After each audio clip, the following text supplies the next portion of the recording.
नमस्कार साथियों, आज हम लोग स्पेशल 20 क्वेश्चंस जीके के करेंगे जो कि एक प्रैक्टिस सेट मॉडल के आधार पर होंगे जो आपके एसएससी जीडी 2025 में आने वाले एग्जाम के लिए अत्यंत उपयोगी साबित होंगे। तो देर ना करते हुए सीधे अपन लोग चलते हैं क्वेश्चन के पास। और आप लगातार स्टडी के बाद अभ्यास का होना अत्यंत आवश्यक है। अभ्यास ही वो कुंजी है जो सफलता को श्योर करती है। तो चलते हैं आगे क्वेश्चन पर। पहला क्वेश्चन है करंट का ये, भारत के 51वें मुख्य न्यायाधीश के रूप में किसने शपथ ली? तो आपको हाल ही का क्वेश्चन है, आप सबको पता होगा, मैंने आपको पढ़ाया हुआ भी है। तो इसका आंसर क्या है? संजीव खन्ना जी। ओके, तो आगे बढ़ते हैं संजीव खन्ना के बारे में। संजीव खन्ना का जन्म 14 मई 1960 नई दिल्ली में हुआ था। न्यायमूर्ति संजय खन्ना जी को 11 नवंबर 2024 को राष्ट्रपति द्रौपदी मुर्मू जी के द्वारा भारत के 51वें मुख्य न्यायाधीश के रूप में शपथ दिलाई गई है। उन्होंने डी.वाई. चंद्रचूड़ जी का स्थान लिया है जो 10 नवंबर 2024 को रिटायर्ड हुए हैं। न्यायमूर्ति संजीव खन्ना का संबंध किस राज्य से है? तो आप सबको पता है, दिल्ली से है।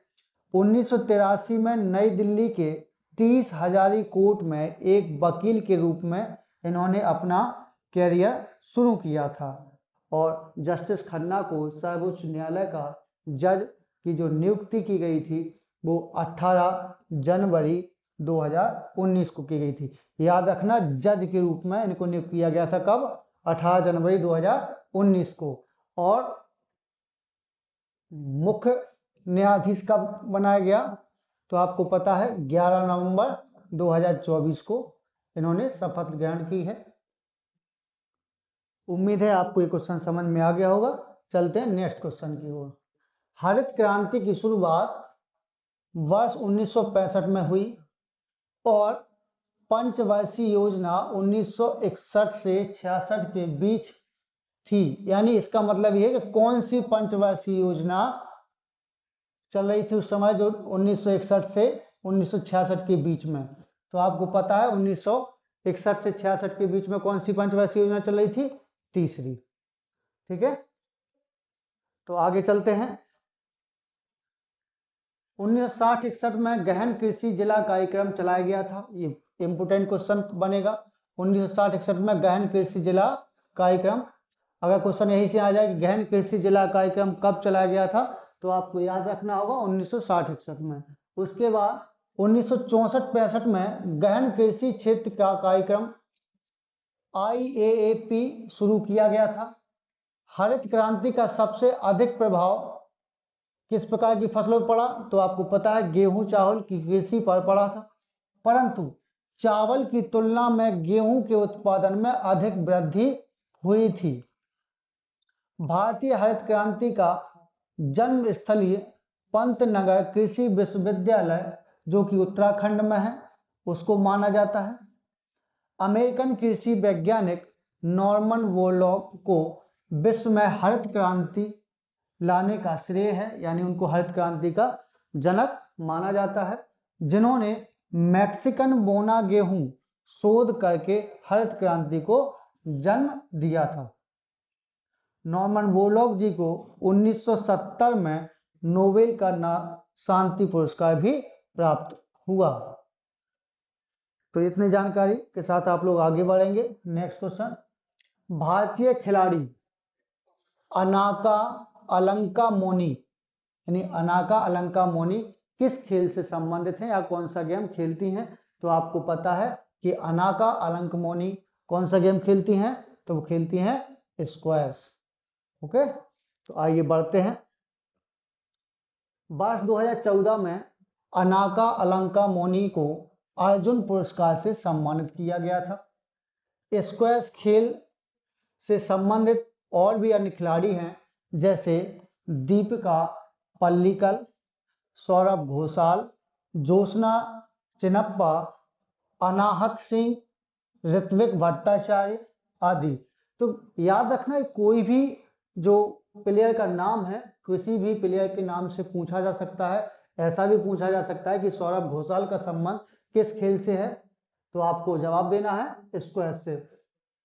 बात कर लेते हैं दीपिका पल्लिकल को वर्ष 2012 में अर्जुन पुरस्कार और वर्ष 2014 में पद्म श्री पुरस्कार से सम्मानित किया गया। तो इस लाइन से भी क्वेश्चन आपका बन जाएगा। स्क्वैश खेल को प्रथम विश्व युद्ध से पहले ब्रिटिश सेना द्वारा भारत में लाया गया था। बैडमिंटन खेल से संबंधित कुछ भारतीय खिलाड़ी हैं जो आपको साथ ही साथ याद रखना है, जैसे कि साइना नेहवाल, प्रकाश पादुकोण, चेतन आनंद, पीवी सिंधु आदि। अगर भारतीय टेबल टेनिस खिलाड़ियों की बात करें तो अचंता, शरत कमल, पौलोमी घटक, मोमा दास और चेतन बाबूर आदि हमारे किस खेल से संबंधित हैं? टेबल टेनिस से। तो इस प्रकार से क्वेश्चन एग्जाम में ज़्यादा पूछे जाते हैं। आपको ये क्वेश्चन के साथ साथ इन खिलाड़ियों के नाम और उनसे संबंधित खेल और साथ ही ये भी याद रखना है कि किस खिलाड़ी को कौन सा पुरस्कार प्राप्त हुआ है। नेक्स्ट क्वेश्चन है इतिहास का, मौर्य साम्राज्य की राजधानी क्या थी? तो हम सबको पता है मौर्य साम्राज्य की राजधानी पाटलिपुत्र थी। ओके, तो अब जान लेते हैं मौर्य साम्राज्य के बारे में। आप जानते हैं चंद्रगुप्त मौर्य जी जिनको चाणक्य की सहायता से चंद्रगुप्त मौर्य को मौर्य साम्राज्य का गद्दी प्राप्त हुआ था। और आप सबको पता है कि चाणक्य और घनानंद के बीच जो विवाद था उसकी वजह से जो चंद्रगुप्त मौर्य के गुरु भी थे चाणक्य, उन्होंने उन्हीं के नेतृत्व में घनानंद को हरा दिया था और नंद वंश का अंत कर दिया था। ठीक, आगे बढ़ते हैं। चंद्रगुप्त मौर्य की माता का नाम संभवतः मूर था। याद रखना, बहुत नया क्वेश्चन है जिसका संस्कृत में अर्थ होता है मौर्य, इसीलिए संभवतः इस वंश का नाम मौर्य वंश पड़ा था। चंद्रगुप्त मौर्य 322 ईसा पूर्व में मगध की गद्दी पर बैठे थे। सेल्यूकस ने अपने राजदूत मेगास्थनीज को चंद्रगुप्त मौर्य के दरबार में भेजा था। चंद्रगुप्त मौर्य ने जैन मुनि भद्रबाहु से, याद रखना इंपोर्टेंट क्वेश्चन बनता है कि चंद्रगुप्त मौर्य ने किस जैन गुरु से जैन धर्म की दीक्षा ली थी? तो जैन मुनि भद्रबाहु से जैन धर्म की दीक्षा ली और 298 बीसी में गद्दी त्याग कर श्रवण बेलगोला जो कि कर्नाटक में है वहां पर जाकर संलेखना विधि से द्वारा या संलेखन क्रिया यानी जो संथारा प्रथा थी उसके द्वारा शरीर का त्याग कर दिया। चंद्रगुप्त मौर्य का उत्तराधिकारी बिंदुसार हुआ जो 298 ईसा पूर्व में मगध की गद्दी पर बैठा था। तो आप इन क्वेश्चनों को ज़्यादा लाइटली लेते हुए या ना लेते हुए आपको आगे बढ़ना है और छोटी छोटी चीज़ों को कलेक्ट करना है। नेक्स्ट क्वेश्चन है, एक ऐसी अवस्था या स्थिति है जिसमें किसी व्यक्ति या समुदाय के पास न्यूनतम जीवन स्तर के लिए वित्तीय संस्थानों और आवश्यक वस्तुओं का अभाव होता है। तो इस क्वेश्चन से आपको पता चल रहा होगा ये क्वेश्चन हमारी अर्थव्यवस्था को लेकर है और अर्थव्यवस्था की वो कौन सी अवस्था या स्थिति है जिसमें किसी व्यक्ति या समुदाय के पास न्यूनतम जीवन स्तर के लिए वित्तीय संसाधनों में जो आवश्यक वस्तुएं होती हैं उनका अभाव होता है यानी कि वो कमी पाई जाती है। तो ऐसी सिचुएशन कौन सी होती है जिसमें संसाधनों का अभाव हो? तो वो होती है निर्धनता। तो इसका सिंपल सा आंसर बन जाएगा, लेकिन आप लोग ध्यान रखें कि क्वेश्चन को लेंदी बनाने का काम आयोग ने शुरू कर दिया है। आजकल के ट्रेंड में यही इस प्रकार के क्वेश्चन शामिल किए जा रहे हैं एग्जामों में। विश्व बैंक के अनुसार जो व्यक्ति प्रतिदिन 2.15 अमेरिकी डॉलर से कम आय अर्जन करते हैं उन्हें अत्यधिक निर्धन माना जाता है। तो विश्व बैंक के अनुसार किसको अत्यधिक निर्धन माना जाता है? जो 2.15 अमेरिकी डॉलर से कम इनकम अर्जित करते हैं। बात करें निरक्षरता की, तो निरक्षरता हम जानते हैं किसी भी लिखित शब्द को पढ़ने या समझने में अयोग्य होना निरक्षरता कहलाता है। बात करें बेरोजगारी की, तो बेरोजगारी शब्द उस स्थिति को संदर्भित करता है जहां एक व्यक्ति सक्रिय रूप से रोजगार की तलाश करता है लेकिन योग्यता के अनुरूप काम पाने में असमर्थ होता है। तो ऐसी स्थिति को हम क्या बोलते हैं? बेरोजगारी। रोजगारी को अर्थव्यवस्था के स्वास्थ्य का एक प्रमुख उपाय माना जाता है। तो एक चीज है हमेशा याद रखना कि कुछ कभी भी किसी प्रकार का क्वेश्चन आए कि अर्थव्यवस्था के स्वास्थ्य का एक प्रमुख उपाय किसे माना जाता है, तो वो है रोजगारी। आगे बढ़ते हैं नेक्स्ट क्वेश्चन की ओर। राधा श्रीधर का संबंध निम्नलिखित में से किस शास्त्रीय नृत्य से है? तो हम जानते हैं कि एसएससी जीडी आजकल आर्ट एंड कल्चर से ज़्यादा क्वेश्चन पुटअप करती है, तो इसी प्रकार का एक क्वेश्चन है। आपको नया ट्रेंड और नए क्वेश्चन आपको देखने को मिल रहे होंगे। अगर आप जानते हैं तो मुझे जरूर बताएं। राधा श्रीधर का संबंध, तो आपको पता होगा राधा श्रीधर का संबंध कैसे है? भरतनाट्यम से। हालांकि हम लोग सब पढ़ते हैं, भरतनाट्यम के बारे में जानते हैं और भरतनाट्यम के सभी जो कलाकार हैं उनके नाम भी हम लोगों ने पढ़े हैं, लेकिन कुछ क्वेश्चन ऐसे होते हैं जो हम तक नहीं पहुंच पाते हैं। ठीक है, इसलिए आपको लिए कुछ नए क्वेश्चन लाने की कोशिश की जा रही है। आइए देखते हैं। राधा श्रीधर को भरतनाट्यम में उनके योगदान के लिए वर्ष 2018 में संगीत नाटक अकादमी पुरस्कार दिया गया था। भरतनाट्यम शास्त्रीय नृत्य का विकास किस राज्य से है? तमिलनाडु राज्य में हुआ था। इसमें तमिल संस्कृति में लोकप्रिय एकल नृत्य है ये, जो शुरुआती दिनों में मंदिरों की यानी मंदिर के देवदासियों द्वारा भगवान के मूर्ति के समक्ष किया जाता था। इस नृत्य के प्रमुख कलाकारों में पद्मा सुब्रमण्यम, यामिनी कृष्णमूर्ति, बैजंती माला, रोहिंगटन कामा, मृणालिनी साराभाई, मल्लिका साराभाई आदि शामिल हैं। संगीत नाटक अकेडमी के अनुसार भारत में वर्तमान समय में 8 शास्त्रीय नृत्य हैं। वे जैसे भरतनाट्यम, कथकली, कथक, मणिपुरी, कुचिपुड़ी, ओडिसी, मोहिनीअट्टम और सत्रिय। तो आप ये याद रखेंगे और अच्छी तरह से इनका रिवीजन भी कर लें आप घर पर। नेक्स्ट क्वेश्चन है, अमंदी और महामंदी के दौरान होने वाली बेरोजगारी को क्या कहा जाता है? तो आपको याद रखना होगा या मंदी या महामंदी के दौरान जो बेरोजगारी उत्पन्न होती है उसको हम बोलते हैं चक्रीय बेरोजगारी। ओके, तो आगे बढ़ते हैं। बेरोजगार वह है जो इच्छा शक्ति रखता हो कार्य करने की योग्यता भी हो, योग्यता के अनुरूप कार्य नहीं मिलता है, तब उस स्थिति को हम क्या कहेंगे? बेरोजगार। ओके, नेक्स्ट पॉइंट क्या दिया? धनात्मक बेरोजगारी क्या है? यह नौकरियों के बीच समय अंतराल को संदर्भित करता है। जब कोई व्यक्ति नई नौकरी की तलाश कर रहा है या नौकरियों के बीच स्विच कर रहा है तो वो कैसी बेरोजगारी होती है? धनात्मक। ओके, बात कर लेते हैं प्रच्छन्न बेरोजगारी। यह एक ऐसी घटना है जिसमें वास्तव में आवश्यकता से अधिक लोगों को रोजगार दिया जाता है, जिसे हम क्या कहते हैं? प्रच्छन्न बेरोजगारी की स्थिति, जैसे कि कृषि क्षेत्र में। फिर आती है मौसमी बेरोजगारी। यह एक प्रकार की बेरोजगारी है जो वर्ष के कुल निश्चित मौसमों के दौरान देखी जाती है।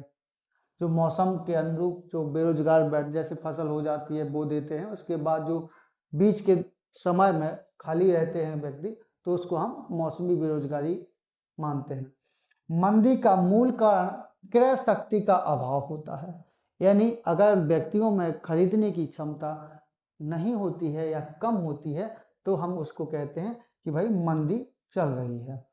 भारत में मुख्यतः संरचनात्मक बेरोजगारी पाई जाती है और संरचनात्मक बेरोजगारी नवाचार प्रौद्योगिक परिवर्तन के परिणाम स्वरूप ही आती है। यदि हम अपने कौशलों में नवाचार या प्रौद्योगिक परिवर्तन नहीं लाते हैं तो हमारी बेरोजगारी में संरचनात्मक बेरोजगारी शामिल हो जाती है। नेक्स्ट क्वेश्चन, महिला एवं बाल विकास मंत्रालय द्वारा आयोजित पोषण पखवाड़ा 2023 का केंद्रीय विषय क्या था? देखिए याद रखेंगे, पोषण पखवाड़ा पूछा गया है 2023 का केंद्रीय विषय, तो आपको याद रखना है 23 में जो पोषण पखवाड़ा का केंद्रीय विषय था वो था पोषण सुरक्षा के लिए मोटा अनाज आधारित खाद्य पदार्थ। तो आपका ये आंसर सॉलिड सही हो जाएगा। इसी बीच में देखते हैं, पोषण पखवाड़ा बच्चों और महिलाओं में कुपोषण को रोकने के लिए स्वस्थ और पौष्टिक आहारों को बढ़ावा देने के लिए केंद्र सरकार द्वारा शुरू किया गया एक तरह का क्या है, पहल है। महिला एवं बाल विकास मंत्रालय द्वारा 5वां पोषण पखवाड़ा 20 मार्च से 3 अप्रैल तक आयोजित किया गया था। पोषण पखवाड़ा हर साल मार्च महीने में 15 दिनों तक मनाया जाता है। पोषण पखवाड़ा 2024 में 9 से 23 मार्च तक आयोजित किया गया है, तो ये आपको याद रखना है। इस वर्ष निम्नलिखित विषय पर फोकस किया गया है, यानी वर्ष 2024 में पोषण भी पढ़ाई भी, जनजातीय पारंपरिक क्षेत्रीय स्थानीय आहार प्रथाएं, गर्भवती महिलाओं का स्वास्थ्य और शिशु एवं छोटे बच्चों को आहार देने की प्रथाएं। तो यानी वर्ष 2024 में जो 9 से 23 मार्च में तक आयोजित किया गया है उसमें जो मुख्य फोकस विषय थे वो ये रहे, जिनका आप अच्छी तरह से रिवीजन करेंगे। उस्ताद असद अली खान निम्नलिखित में से कौन से वाद्ययंत्र से संबंधित हैं या कौन सा वादन करते थे? तो आप सबको पता है कि उस्ताद असद अली खान का संबंध रुद्र वीणा से है, तो याद रखेंगे। देखते हैं, भारतीय संगीतकार असद अली खान का जन्म 1 दिसंबर 1937 को हुआ था। इन्होंने ऑस्ट्रेलिया, अमेरिका, अफगानिस्तान, इटली और यूरोप के कई अन्य देशों सहित कई देशों में प्रदर्शन किया। उन्होंने अमेरिका में संगीत के शिक्षक के रूप में भी काम किया हुआ है।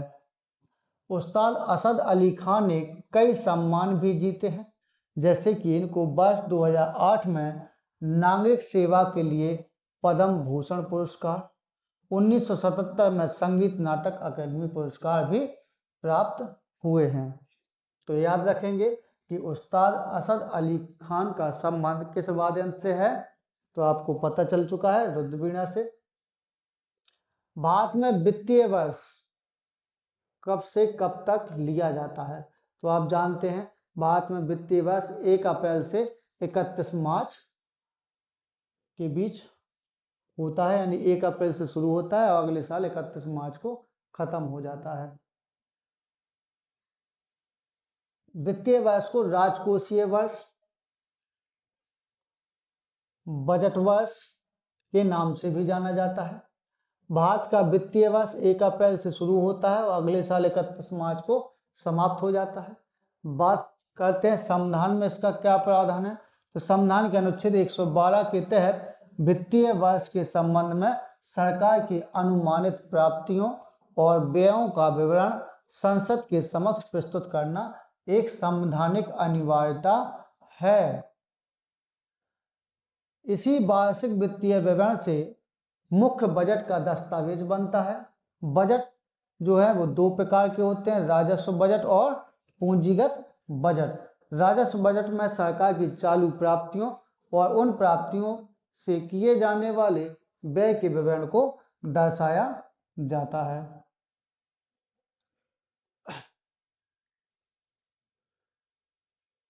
मौर्य साम्राज्य का अंतिम शासक निम्नलिखित में से कौन था? तो आप सबने पढ़ा हुआ है, अभी भी इससे पहले भी एक क्वेश्चन आया था मौर्य साम्राज्य से कि मौर्य साम्राज्य का संस्थापक आपको बताया गया था चंद्रगुप्त मौर्य के बारे में। तो आप यहाँ पूछा गया है चंद्रगुप्त मौर्य का अंतिम शासक कौन था, तो अंतिम शासक कौन था, बृहद्रथ। ठीक है, तो आपको यह क्वेश्चन आ गया होगा। हर शर्त के अनुसार 185 बीसी में बृहद्रथ की हत्या उनके ही सेनापति पुष्यमित्र शुंग ने कर दी थी। पुष्यमित्र शुंग ने शुंग वंश की स्थापना की थी और पुष्यमित्र शुंग ने मौर्य साम्राज्य की राजधानी पाटलिपुत्र के स्थान पर विदिशा को अपनी राजधानी बना दिया था। चंद्रगुप्त मौर्य ने 322 ईसा पूर्व में मगध की गद्दी पर बैठा था। आपको ये सब पहले भी क्वेश्चन में मिल गया है। और इसके बाद इसका जो बेटा बैठता है बिंदुसार, फिर अशोक आते हैं। तो अशोक का राजअभिषेक यहाँ इम्पोर्टेंट रहेगा, आपको याद रखना है कि 269 ईस्वी में हुआ था। इससे पहले अशोक उज्जैन का राज्यपाल था। ये भी क्वेश्चन कई बार एग्जामों में पूछा जा चुका है।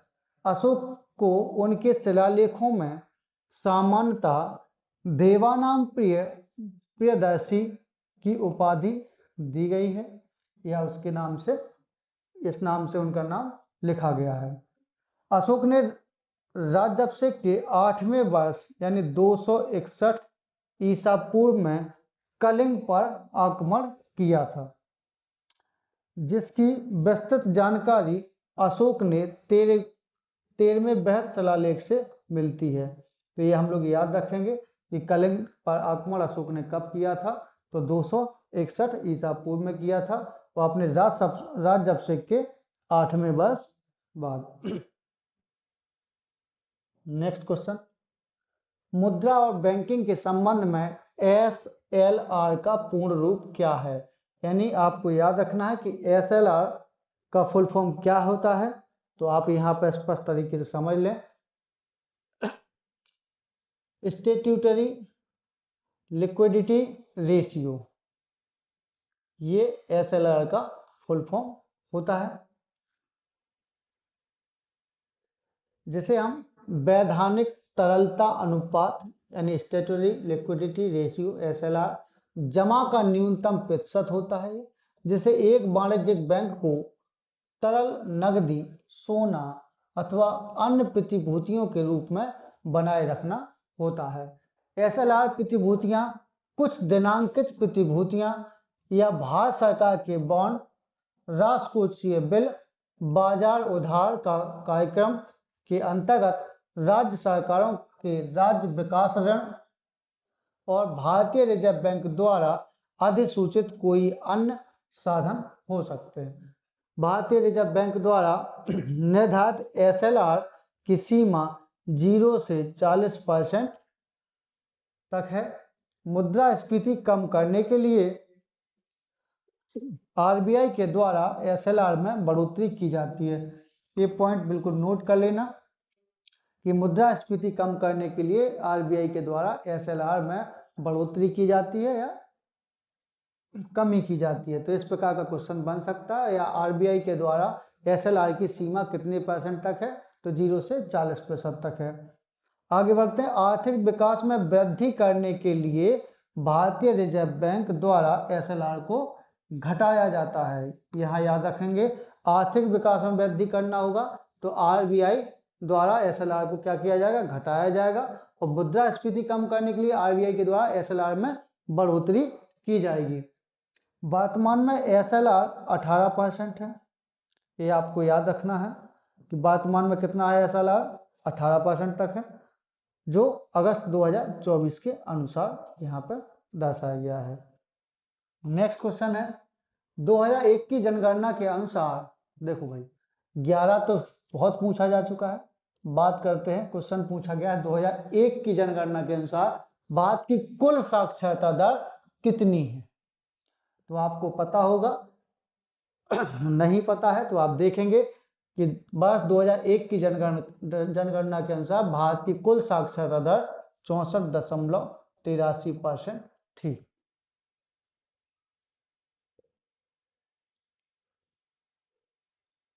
तो भारत की साक्षरता दर 2001 में कितनी थी, 64.83, जिससे बढ़कर 2011 में कितनी हो गई, 74.4 हो गई है।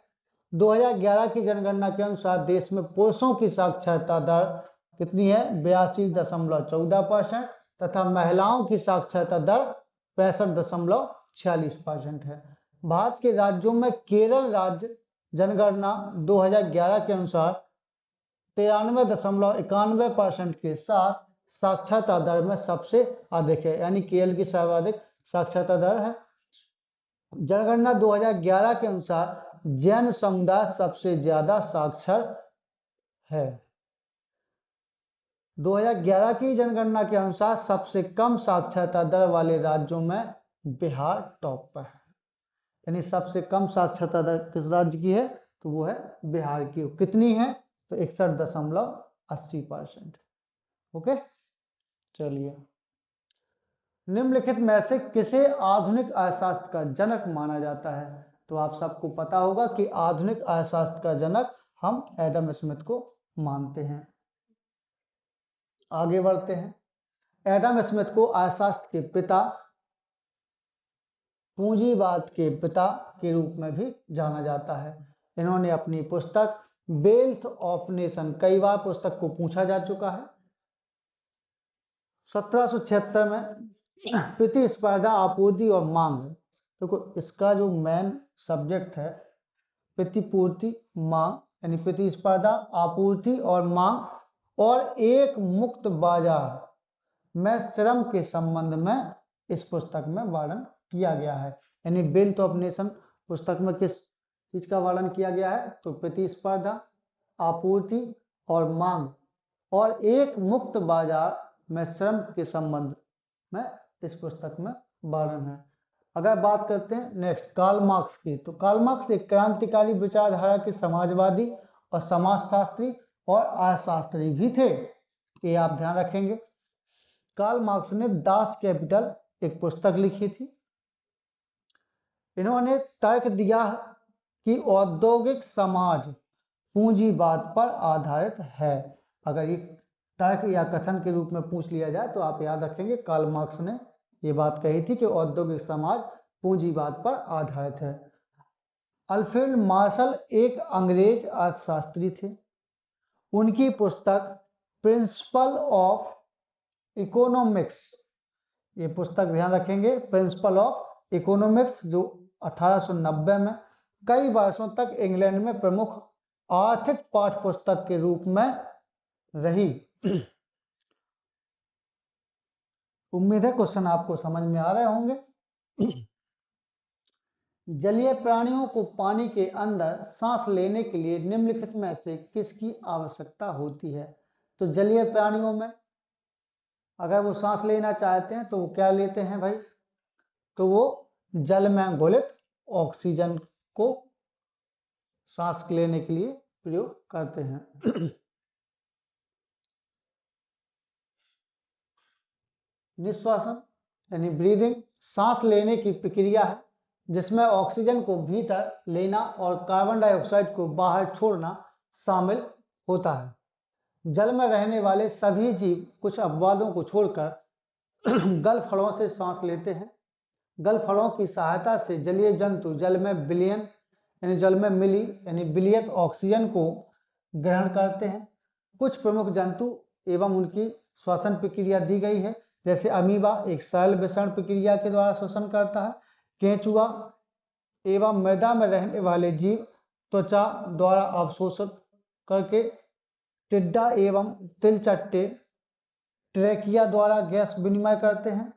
उभयचर और स्तनधारी और पक्षी ये फेफड़े द्वारा गैस विनिमय करते हैं। तो अक्सर आप लोगों को याद रखना है कि कौन सा जंतु का श्वसन अंग क्या है, किस प्रकार से वो श्वसन करते हैं।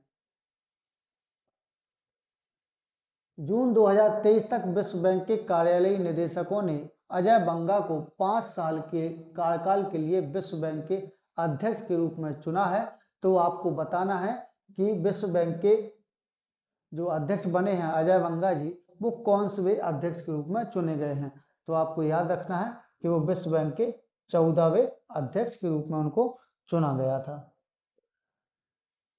तो विश्व बैंक को 1944 में IMF के साथ मिलकर पुनर्निर्माण और विकास के लिए अंतर्राष्ट्रीय बैंक यानी IBRD के रूप में स्थापित किया गया था।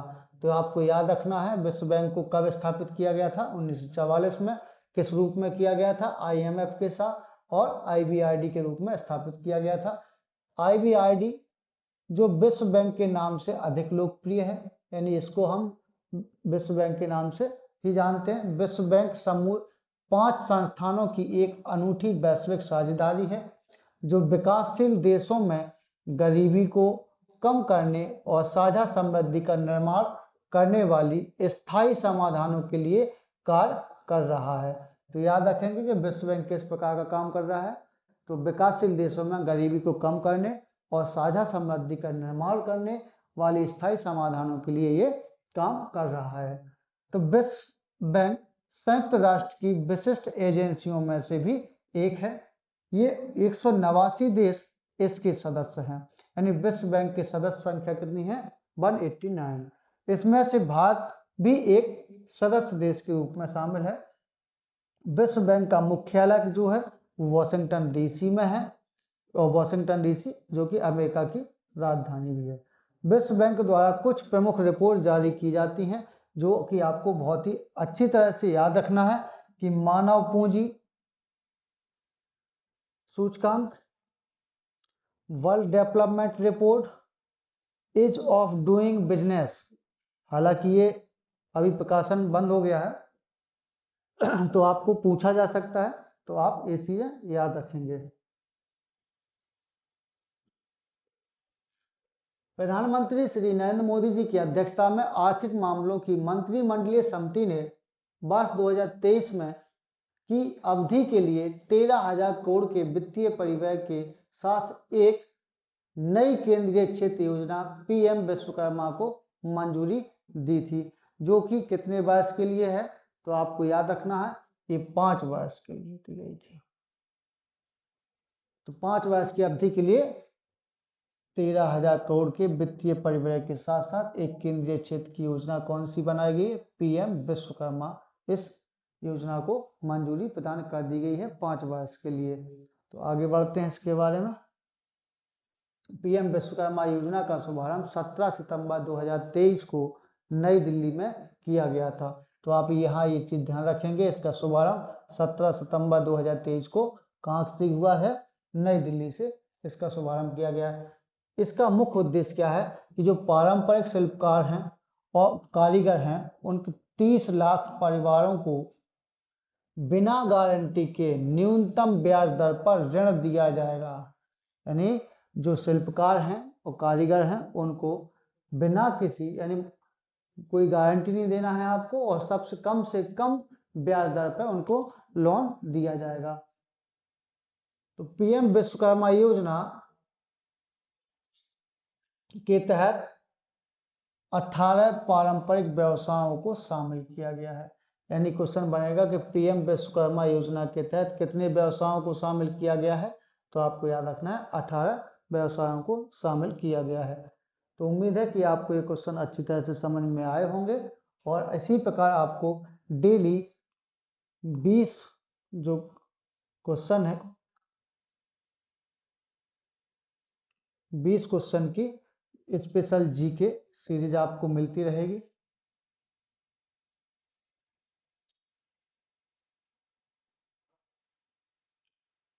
तो इस प्रकार क्वेश्चन आपको प्राप्त होते रहेंगे। आप लगातार वीडियो को देखते रहें।